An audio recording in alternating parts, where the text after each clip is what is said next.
Hello, I'm Chuck Smith. And I'm Caryl Matrisciana. Welcome to this edition of The Pagan Invasion. Halloween is a festival that conjures up images of ghosts, skeletons, black cats, witches on broomsticks, and little costumed children scurrying about the neighborhood. Trick or treat! Oh my goodness! Hi there. And who are you? Vampire. Dracula's wife. While there are some people who may be concerned about the origins of Halloween and its focus on blood, death, horror, and the occult, to millions of youngsters across the nation, it has been adopted as a time to pursue scary fun. It is an opportunity to dress up in ghoulish or fanciful costumes, to engage in the fantasy of being a witch or a vampire, ghost, or devil. Eager trick-or-treaters solicit candy door to door or bob for apples at Halloween parties. Others brave haunted houses and horror movie marathons, while the more daring visit cemeteries at midnight, play with Ouija boards, and hold seances in an effort to contact spirits of the dead. One of the biggest promoters of Halloween is the public school system. School-sponsored Halloween-themed activities often include dances, costume contests, carnivals, and arts and crafts projects. Education officials admit that more effort is usually put into the celebration of Halloween than any other holiday, including Christmas and Easter. Is the stimulation of a child's sense of fun and fear all there is to Halloween, or is there more? For many entrepreneurs, Halloween is big business, a major promotional event used to bring in billions of dollars worth of revenue.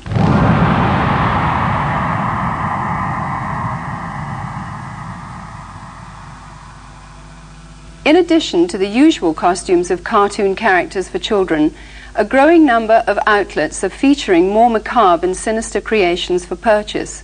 This one well-known department store chain will sell more than $500 million worth of Halloween paraphernalia this year.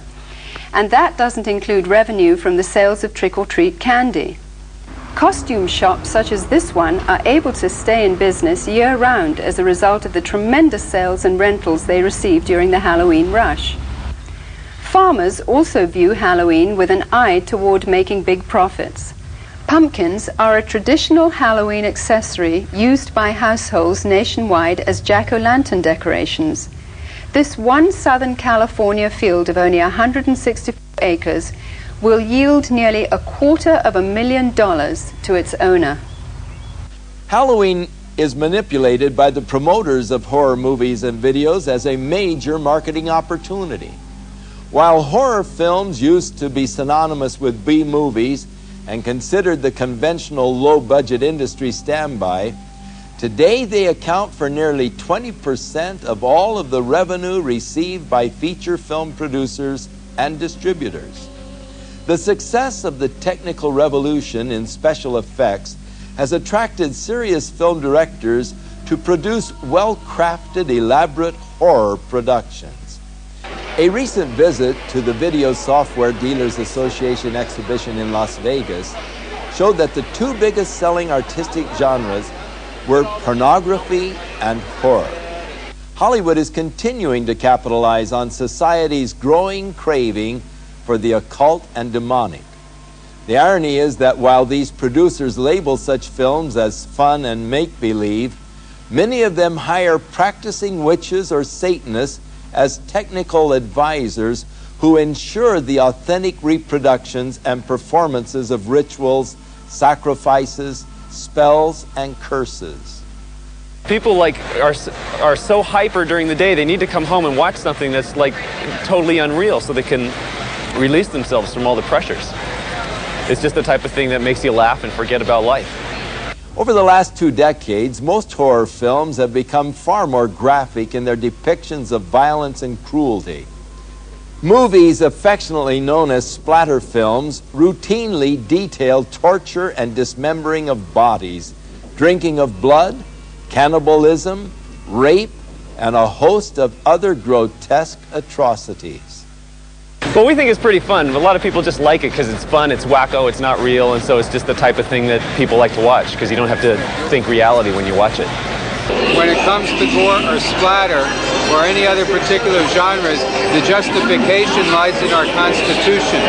I don't feel anybody has the right to tell me what I can or cannot watch. Most of these films receive R ratings, which mean that children under 17 cannot view the film or rent the video without the accompaniment of an adult. Yet this precaution is seldom enforced, for 15 is the average age of those who see these films. While many producers claim that these gruesome spectaculars are merely fun and not dangerous to the psyche of our youth, many of the scenarios from the horror films are duplicated in copycat crimes which make for sensational headlines.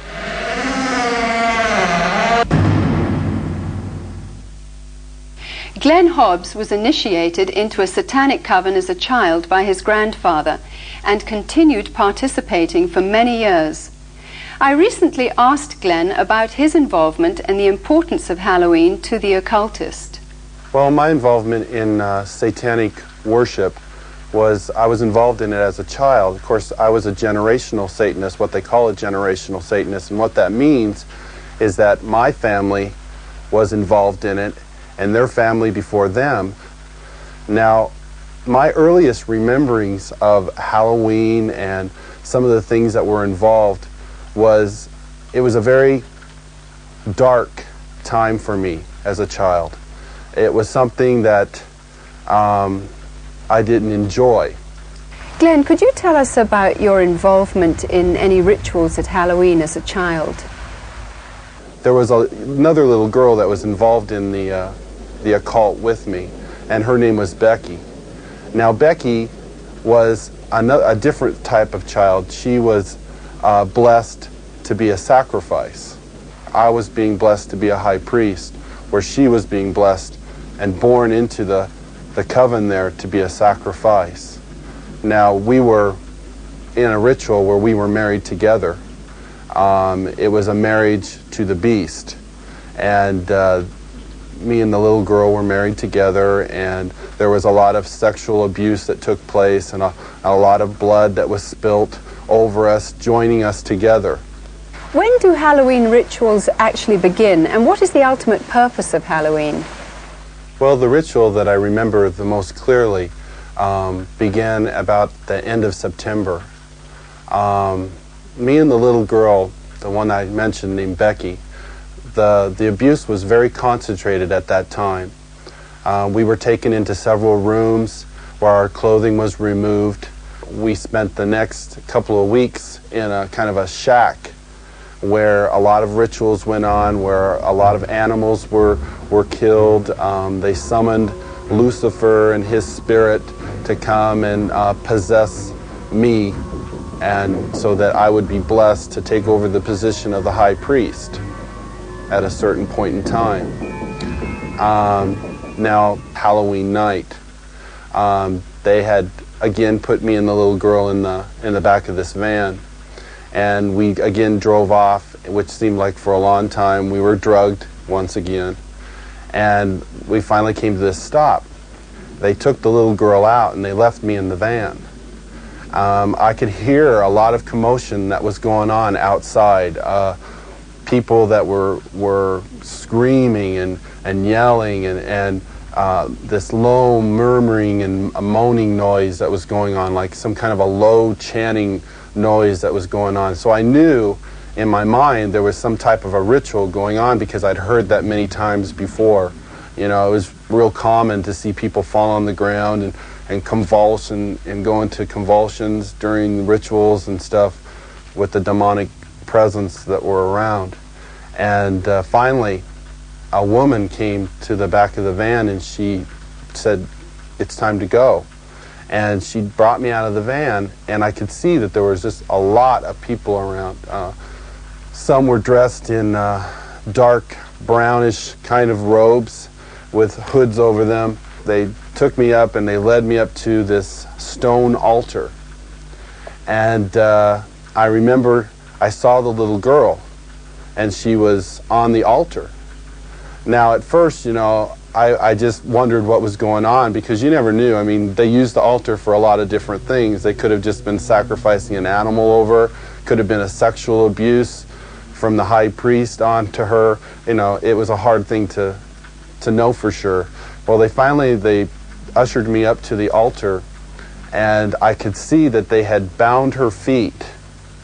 They had her feet spread apart, her legs, and they had bound them to the ends of the altar, and they had taken her arms, which were laying out this way, and roped them to the altar, which had little kind of like hooks, which they could bind the ropes around. And she was really white.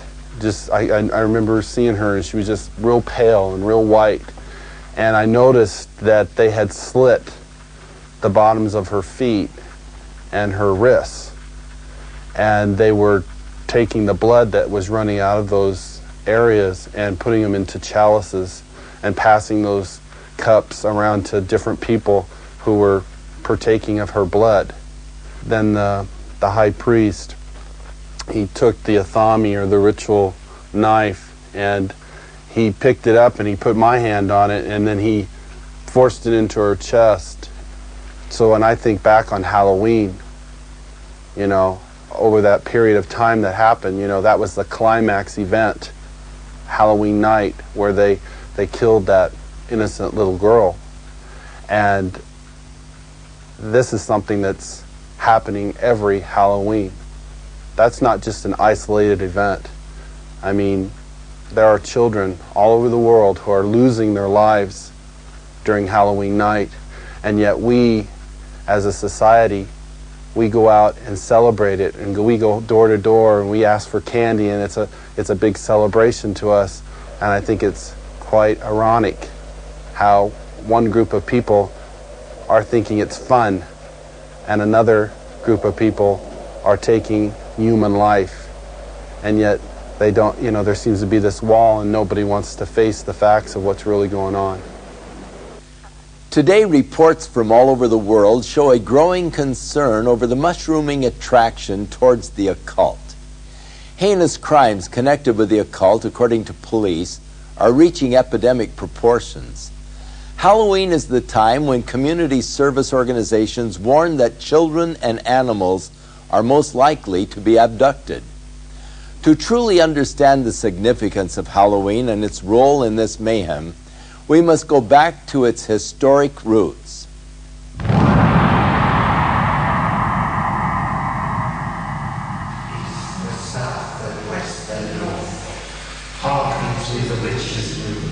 What you are looking at are actual rituals and spells being performed by practicing witches and druids throughout America and Europe. These are not actors or reenactments. They are real. Most of Halloween's customs are the remainders of pagan superstition relating to Samhain, the Druidic New Year. The Druids were the influential priests, magicians and sorcerers of the nature religions that prevailed in early northern Europe. These native beliefs permeated Celtic culture for about 2,000 years, up until the introduction of Christianity. Today, a revival of the practices of Druidism, along with various forms of witchcraft and nature worship, are sweeping across Europe and North America.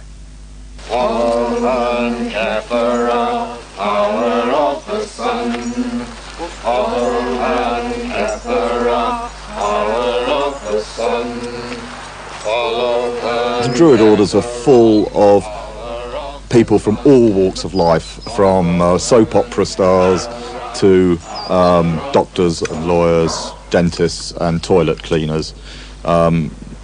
Anybody can be a Druid. I'm standing on Primrose Hill, which is one of the sacred sites in London, and it was here that the Druid order was inaugurated in its last most recent cycle in 1717, when a number of Druids from Wales and Scotland and Ireland and Brittany and England came together, and it is here that some of the ceremonies are held. Samhain was seen as a time when the dividing line between the dead and the living was at its thinnest.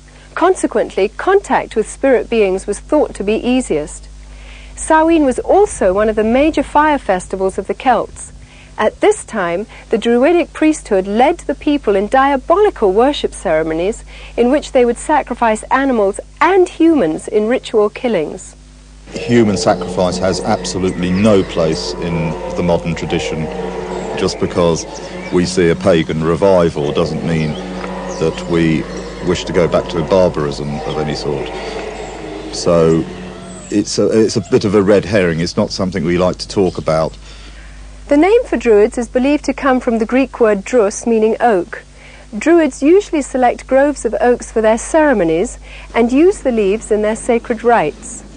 The work of the Druids consists in reuniting us with the world of nature externally and internally with that stream of ancient wisdom and knowledge. Sharing the Druidic tradition of nature worship is witchcraft. The title witch is from the Saxon word wicca, meaning the one who practices sorcery. The Oxford Dictionary states that a Wiccan is one who is twisted, bent, or warped. Despite attempts from modern Wiccans to sanitize the original intention of witchcraft, its practice cannot be divorced from demonology. O guardians of the watchtower of the east, I, Ishtar, high priestess and witch, do summon and stir thee. I command thy presence at this our meeting, to guard over our circle and to witness our rites.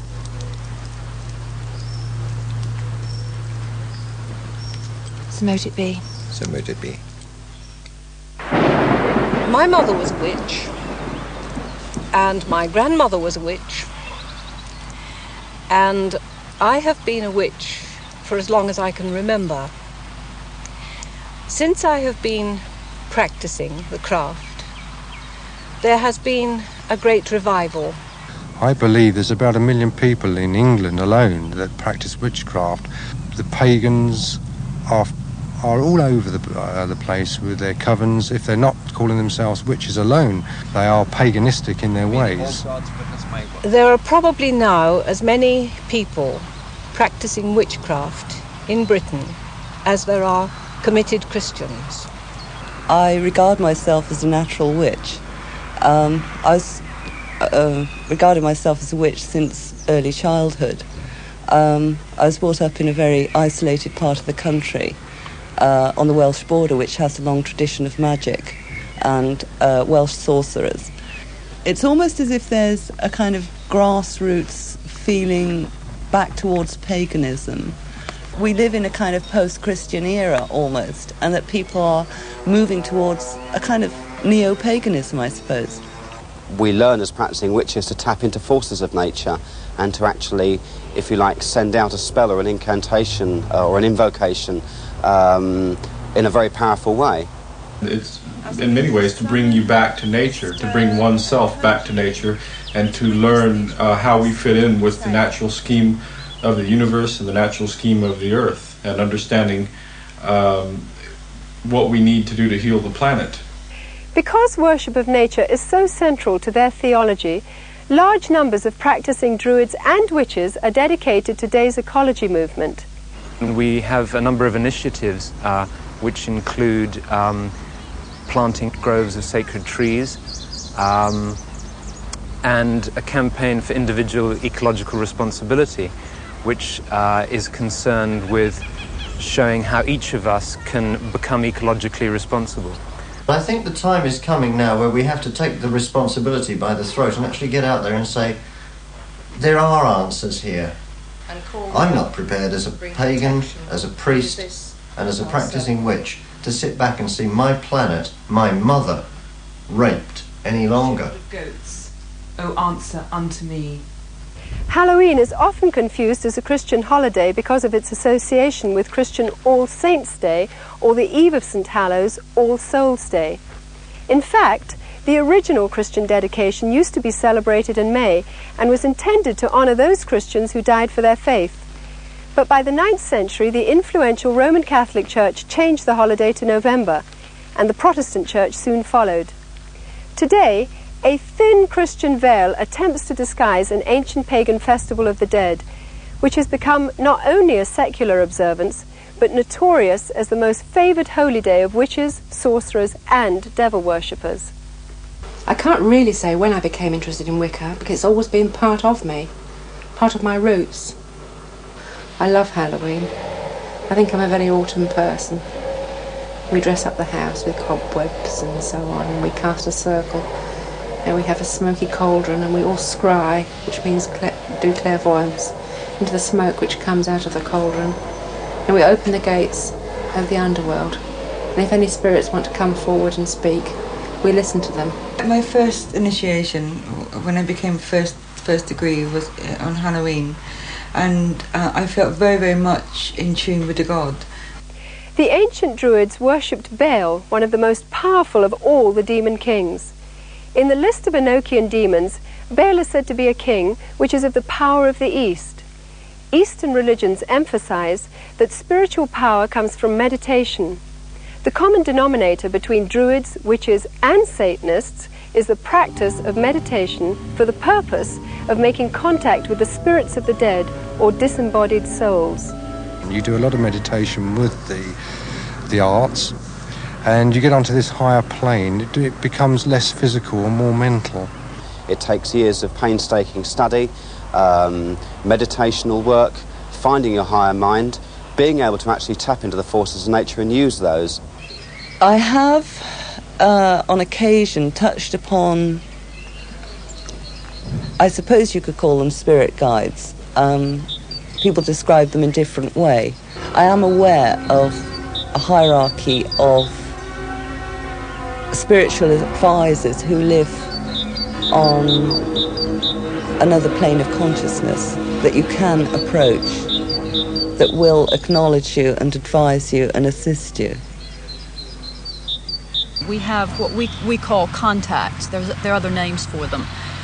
They are beings, that's the easy thing to call them, which can be people who have lived on the earth, or they can be God forms. They become almost as real as the people standing next to you.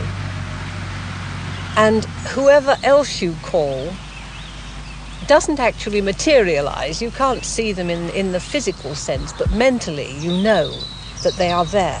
You can see them in your mind's eye. They represent really forces in the universe.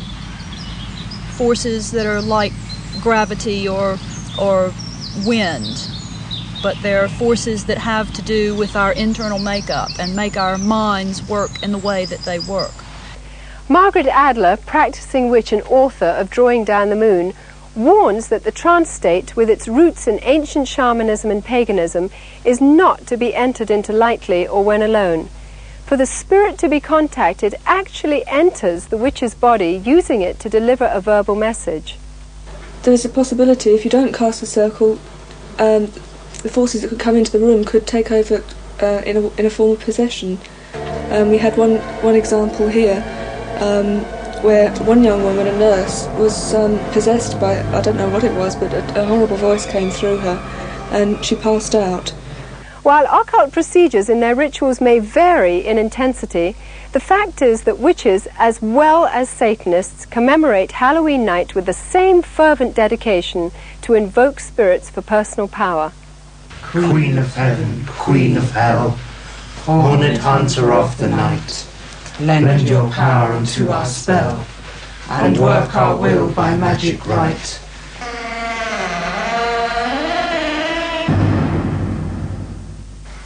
Glenn, you've now been a Christian for some time. What is your reaction when you see Halloween celebrated by people?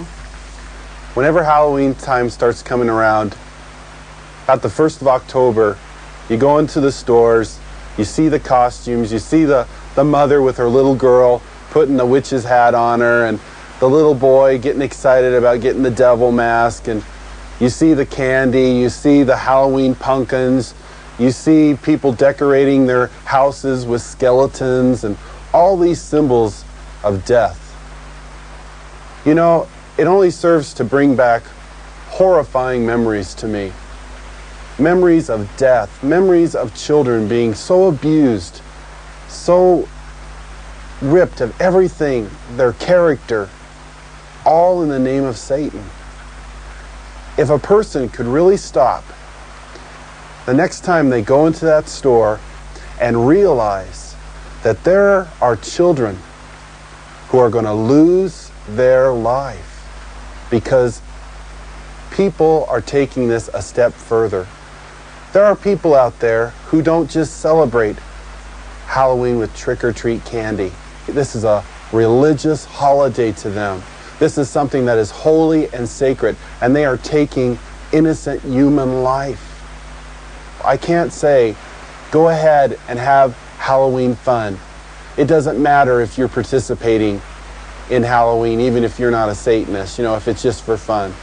No, because these Satanists are using this as a smokescreen. Glenn, you said that Halloween is a religion of Satan. What do you think when you see churches and Christians celebrating Halloween? It makes me sick that the Church of Jesus Christ would take on this horrible demonic thing that is happening in our world. Christians should be the ones who are standing up against this. Christians should be the ones who are saying these terrible things are happening and we want to stand against this.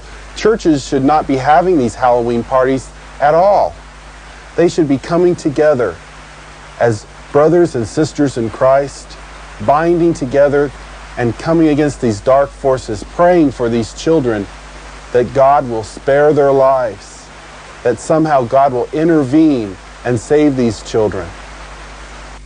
Whether the public chooses to believe in the frightening growth of Satanism or not, the fact is that a highly organized network of Satanists are operating in America and Europe today. They seem to be respectable members of society and are integrated into all professions and walks of life. We go now to a special report from noted author Hal Lindsey, who is on location at a site known to be used for satanic rituals.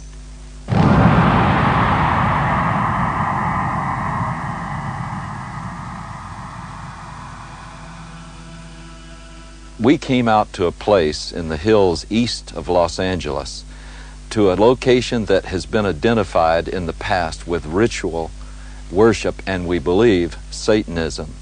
Frequently, this site has been discovered with candles that had been used in ritual, and you can look at some of the artifacts we found here today, upside-down crosses that were put around, bones that are scattered around here, and various satanic symbols, but also something disturbing in the light of what we'll be talking about in the future, and that is the diaper of a very, very small baby. You know, I believe that this country is experiencing a pagan invasion, including a new upsurge of practice of witchcraft, the New Age, and as we will talk about today, outright Satanism. Around the middle of the 1960s, there was a dramatic upsurge in satanic worship, beginning with Anton LaVey and his writing of the Satanic Bible and the founding of the Church of Satan in San Francisco in 1966. I watched as this accelerated, not just in the West Coast, but around the country.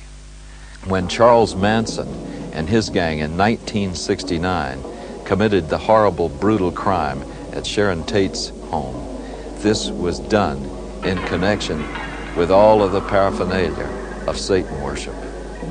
This started a whole avalanche of satanic crimes. We've seen serial murders. We have watched as one after another has been brought to light. Many murders where satanic symbols have been discovered, the pentagram, 666, and all sorts of things of this nature were done. But more distressing, we have found all over the country reports that there are animals that have been mutilated in a very skillful and specific style that shows that they were ritually offered as sacrifices. There are now confirmed cases where there have been girls that have been used as breeders and their infant children have been sacrificed to Satan. Halloween seems to be the high holy day for the Satanist and the occultist. Halloween is the time when all across the country, in secret little places, in the dark, there will be little babies sacrificed to Satan. You don't believe it? I know it's hard to believe myself. But there has been such an acceleration of worship of Satan that we believe that these sorts of things are happening, and we have evidence that they are. Satanism exists in this country as it exists elsewhere. It is appallingly evil. It is about murder. It is about child abuse. It's about sexual abuse. It is no joke and must be taken seriously and must be dealt with. If they can ritually abuse children, if they can in any way sexually abuse children, anything to destroy a child's innocence or their trust or their wonder at the world, they will do it. The most tragic stories that I've ever heard are where a child has told people what's been happening, and adults have said, don't be stupid, that doesn't happen in this country, you're making up stories, you're lying. The problem we're coming across is that the higher officials in these public organizations do not want to acknowledge that this is occurring.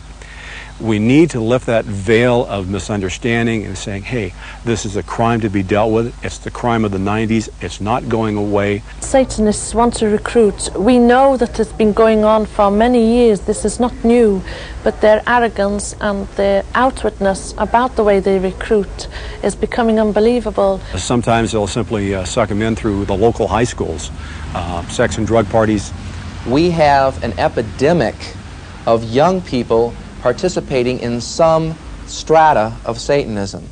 Now, that doesn't mean that they're all out sacrificing human beings, but they may very well be doing the rituals that involve mutilation of animals. One fire department individual told me all of the woods around our area have these types of rituals going on. It is believed that if you kill an animal, that exerts a tremendous amount of energy that the people there can sort of vampirize on, and so animals would be slain, and this is especially true on the high holidays like Beltane and Samhain, Halloween and May Eve.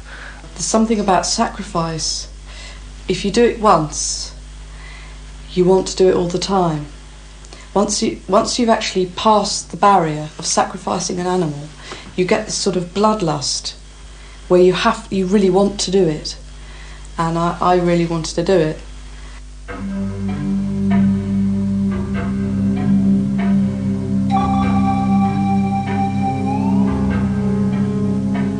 This lady in a black robe came forward with this little baby. And at first I didn't realize it was a real baby. And she just laid it on the altar. It was breathing, but it wasn't crying. And then the high priest just took the athame, or the ceremonial dagger, and just cut the baby's throat and caught the blood in a chalice. At that point, I was staggering, reeling. I thought I was just going to throw up. I just couldn't believe it. But by then, I was so scared that I just stood there. And then when I was led forward, I thought, this is it, it's your turn, they're going to kill you. And I was lifted up onto the altar. Now, I at that time was still in white. It was part of a sacrifice known as the sacrifice of the White Virgin. And the same blood that had come from the baby was daubed all over my body. Then the high priest raped me. And I think at that moment, I was just, the fact I was still alive went through my mind. I thought, you're still alive. I then had to sign in blood a parchment stating that I would never, ever reveal what had happened in a coven.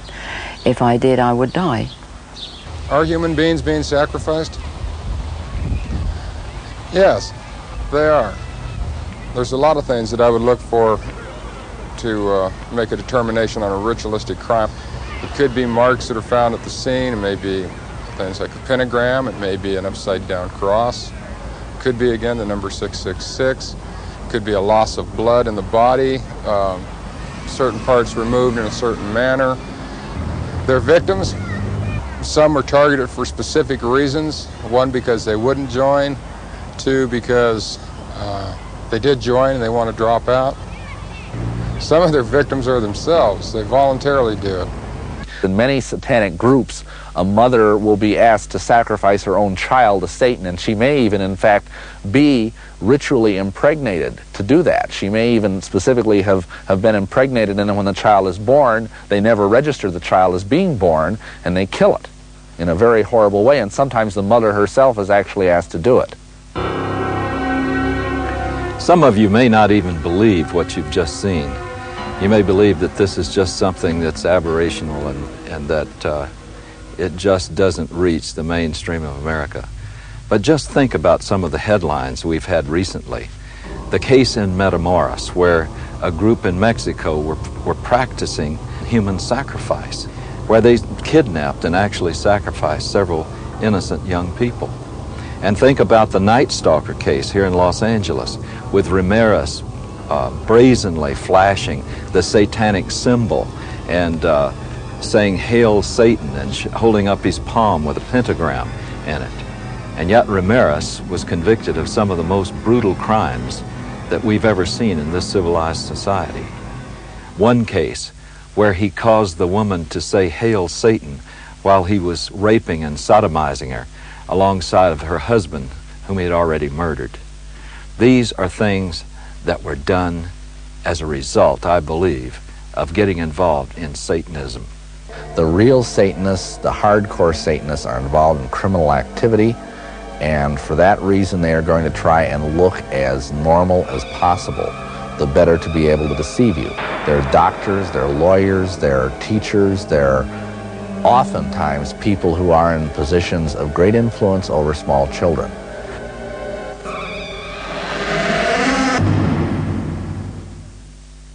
In a recent letter to syndicated advice columnists and landers, a concerned parent wrote of a fourth-grade teacher who had asked her students to write a short essay on what they would most like to do to celebrate Halloween. 80% of her 9-year-olds expressed the wish to kill somebody. It is easy to see how Halloween's ambiance can promote an unhealthy desire for violence. All of today's seemingly innocent Halloween customs and symbols have their origins in the ancient Celtic Day of the Dead. For example, the practice of trick-or-treat is from Celtic tradition, where people gave food in return for blessings from spirits of the dead. Failure to supply treats would result in demonic retaliation. Jack-o'-lanterns grew out of the Celtic tradition of carving the faces of demonic spirits on turnips and later on pumpkins. The World Book Encyclopedia says the apparently harmless lighted pumpkin face of the jack-o'-lantern is actually an ancient symbol of a damned soul. Candlelit pumpkins, or skulls, at a home signified that the occupants were sympathetic to Satan and would therefore receive mercy by spirits and trick-or-treaters on their Halloween rounds. Perhaps the most sickening of all Druidic New Year practices were the human sacrifices which occurred at midnight. Adults and children alike would be thrown into huge fires while the celebrants danced around them in demonic fits of abandon. By morning's light, only ashes and bones would remain. These were called bone fires, which is where we get the tradition of bonfires today. The Druids believed that black cats were reincarnations of the evil dead and were possessed with supernatural power and knowledge. Bobbing for apples was part of the Druidic New Year sexual divination ceremony of fertility. The broomstick and witches' hats were originally considered phallic symbols. When used in the rituals of witchcraft, these objects supposedly transform the sexual energy released during orgasm into psychic energy. By understanding the pagan origins of Halloween, we can no longer claim ignorance. As parents, we are called to a sense of responsibility and must decide whether to allow our children to participate in occultic celebrations which glorify the powers of darkness. Deuteronomy chapter 18 spells out God's position concerning man's participation in divination, sorcery, or communicating with the dead. Verse 12 states that whoever does these things is detestable to the Lord. By participating in the customs of Halloween, whether in fun or ignorance, We are continuing in practices which have been consecrated to Satan. People who love the Lord should stand for separation from these things and not compromise. Christians can gather together at Halloween and use the night to educate themselves to the dangers of paganism and to take the opportunity to pray and wage spiritual warfare against the powers of darkness in their community. It can be combined with a time of worship, praise, and thanksgiving to our Heavenly Father for victory over Satan, death, and hell. Many of the people appearing on this program got involved in the occult because of a desire for divine-like power. The source of occult power is Satan. It is deceptive, exploitive, and will eventually fail to deliver on its promises. And there is always a hidden and heavy price to pay. The power God offers mankind, on the other hand, stems from a personal caring for that which He created. If you don't know God, but would like to experience His life-changing power, then recognize that Jesus Christ wants to be the Lord and Savior of your life. If you accept the fact that His death and resurrection is payment in full for all of your sins, you will have everlasting life. Within all of us, there is a God-shaped vacuum. Throughout the ages, man has attempted to fill that void with the things of the world. But it is only through a relationship with our Creator that we can be truly satisfied. His Holy Scriptures reveal the way in which we can be reconciled to God, and that is through the provisions of His Son, Jesus Christ. I'm Chuck Smith. And I'm Caryl Matrisciana. Join us again for another edition of The Pagan Invasion.